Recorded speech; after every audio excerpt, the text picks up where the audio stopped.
I'm very pleased to welcome my next guest, who's Senator Leah Blyth, and we're going to talk about a whole range of issues. Senator, good morning to you. Good morning, Graeme, and good morning to your listeners. First thing I wanted to broach with you is the polling that suggested that the Liberal Party is still pretty much on the nose with women voters. You have a woman leader, Susan Lee, and yet it doesn't seem to have made any impact. What is it about the Liberal Party that is not appealing to women? Well, if we can answer that question, I think we'd all be very wealthy people. But I think we've got to give these things time, to build trust and credibility again with a large section of voters. We've got to get our policy settings right. And I think our leader is allowing that discussion to happen. So, we've got 2.5 years or so before the next federal election. And I think we're just taking the time to make sure that we get these things right so that we can appeal not only to women, but to young people, to families more broadly.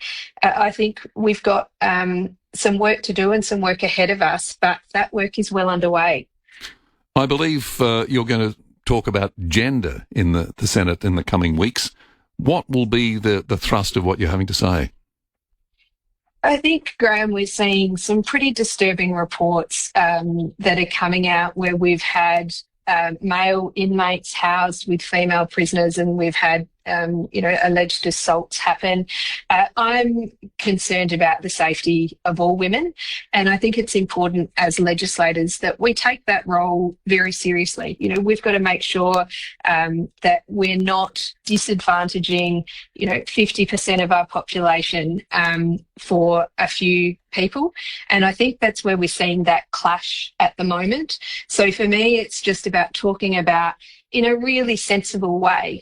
We've got to have sex-based rights in Australia. If we don't have sex-based rights and we can't define what a woman is, how on earth do we protect women's rights? And we're seeing that, across the board. And it is deeply concerning that women are now being harmed because we haven't got those legislative policy settings right. It's concerning, and if it isn't concerning, it really should be, that biological boys are being allowed to use girls' toilets in schools and allowed to compete against girls in sport in South Australia. And I've spoken about that in the Senate. I've had, my office has been inundated with people from not just in South Australia, but across the country with concerns. We tell girls, if you train hard, if you work hard, you'll be rewarded for that effort, and you can compete on a stage with other girls. Now, when boys come in and are able to compete, particularly in athletics events against girls, those girls are missing out on podiums. They're finding that they're walking away from sport, which is a really bad outcome for all young girls, not just from, that physical wellbeing side, but the mental health wellbeing side as well. So, we've got to make sure that girls have spaces that they can compete fairly and safely in. And at the moment, I would argue that allowing boys to compete in girls' sports is not safe for girls, and it's not fair. Now, is this across the board in your thinking? I mean, is it a matter of when they go through puberty? Because it's been claimed that once a male has gone through puberty, they can transition to a female, but they still have abilities and physical aspects that give them, an advantage over females. And I think, for a long time, humans, we've understood the difference between a man and a woman. And we've had, separate categories for that very reason, Graeme, is that there are physical advantages that males have over females. And, if we're going to basically start ignoring biological fact and reality, then we're actually allowing ideology to run our legislative and our policy making. And that's not a good place to be, because what we're finding is that all girls and women are actually being disadvantaged because of that, because it only goes one way, that advantage. What did you make of the absolutely horrific revelations that a woman was raped in a Port Augusta prison by a trans person? it is abhorrent that that can happen. And I think what I found even more troubling was the Premier's response to that, that he, hadn't had a chance to turn his mind to it, to think about it. Now, I certainly take my responsibility seriously that, we are in very privileged positions being elected members, either representing your state and, for the Premier, the leader in our state. This is something we should be turning our minds to. And if women are being raped in prison by male inmates who identify as women, then we have to do something about that to protect all women and keep them safe. And it is, to me, unacceptable that our Premier here will not come in and, just say it's pretty simple. Take the 10 seconds that it takes to speak to the corrections officers and say, female prisons for females, male prisons for males, and we could actually protect all women that way.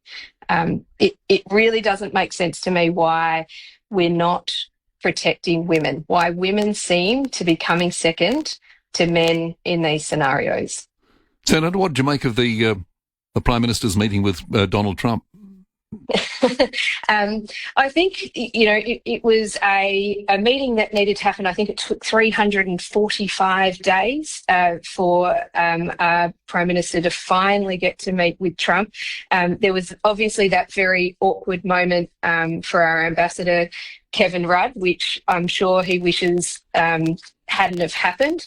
But I think, that aside, it is a really good deal for Australia. And the Coalition will always get behind deals that are in the national interest.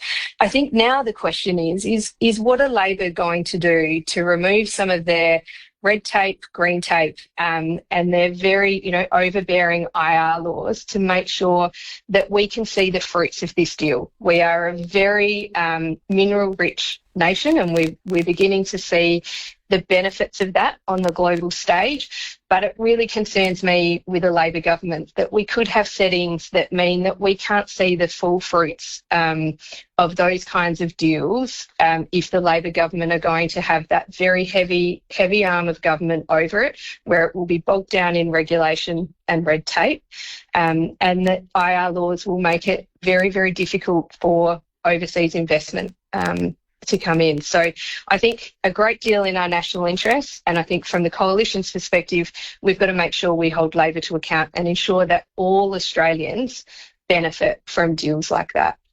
I was just talking to Professor Nicola Spurrier about the algal bloom and what precautions need to be taken with the oncoming summer and people going to the beach.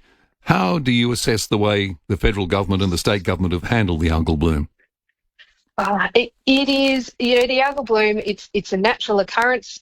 We can't necessarily point the finger and say it's all Labor's fault. But where I sit, and certainly I was on the algal bloom inquiry and we for the Senate, and we travelled all around the state. And I think the consistent message we were getting back from community members was they really felt as though the government was slow to react. And I tend to agree with them on that. And the state opposition here in South Australia have done a really good job at, calling for state government intervention and action. And it seemed to be falling on deaf ears to an extent. So, the bloom, there were different experts that had slightly differing views, but I think the fact that we weren't testing for brevetoxins until very late in the piece, and it was actually community scientists that brought that to light, the delay in the health advice, and certainly during the Senate inquiry,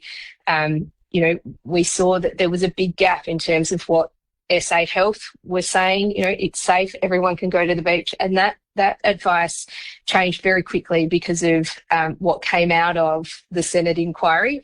So I think the government, both at a state and federal level, have been caught napping. I will sort of throw the federal government, Labor government, a bit of a lifeline in that, it looks like, and this has sort of come out in estimates as well, that the state government sort of forgot to tell their federal counterparts how serious this was. And they did provide some assistance, within 48 hours of being advised. But, it beggars belief that our state government wasn't banging down the door of the federal government asking for help. And certainly the view in Canberra is if this was Bondi Beach, this would be national headline news, and action would have been taken immediately. Before I let you go, Senator, net zero. The government is pushing strongly ahead with that. We're still waiting to hear what the Liberal Party policy is, the coalition policy is. When are we going to find out? That's a very good question, and certainly something that we are having discussions about. It is, we've got a Labor government who has set very, very ambitious targets, and I would argue that I don't think those targets are realistic and can be met. And let's remember that Labor have set these targets that come with a $1.33 trillion price tag, and that's only for the sort of solar panels and the wind turbines. That's not for any of the other infrastructure transmission lines that go with it. That comes at a cost of about $50,000 per Australian about every 10 years. So they have certainly set what is, I think, a target that is going to destroy our living standards. Electricity prices continue to rise.